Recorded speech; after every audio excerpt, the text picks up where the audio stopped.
Gold prices hovering around record levels this morning, up more than 20% this year on a variety of things. Global tensions, maybe the anticipation of rate cuts. Join us now, Ryan McIntyre, Sprott managing partner, and the big proponents of gold, and there are many, and they have a lot of passion a lot of times, Ryan. They are pointing to now a clear divergence between gold and fake digital gold, they would call it, and how it has distinguished itself once again when the going really does get tough. When we're really worried about inflation, when we're really worried about global tensions, some of the smart money seems to go towards gold, and it seems to be uncorrelated to risk assets.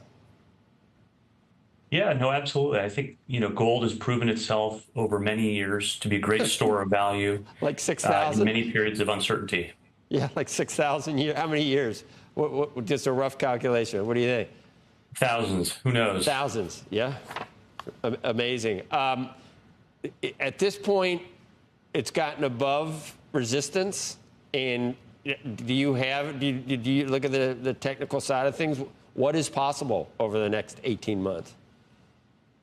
Yeah, well, there's a lot of factors at play, and we continue to be very positive towards gold. Central banks have been big buyers of it, the last several years. And one of the interesting things is that it's only been very recently, just starting in May, where we've actually seen inflows into the ETFs that are backed by gold. And so to us, that's a whole new source of demand that's just coming in. So we see gold as being very positive over the next 18 months and beyond, frankly. So do you have a number, or what, do you do technicals? Is there a next resistance level?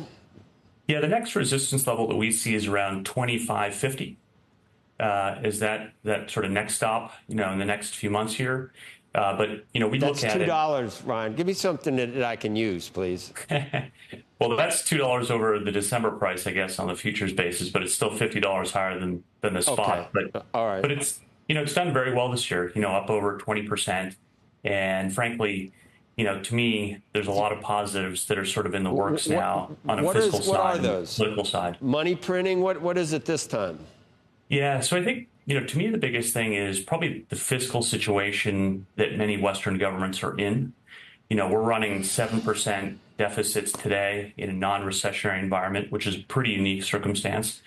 And if you look at our absolute debt situation that we have in this country, and frankly other Western countries, it's not like we're starting off at a great place either from fiscal responsibility. So I think that's one part of it. And from, a store value sense of things, I think, as you mentioned, people are looking for that in either, Bitcoin or gold.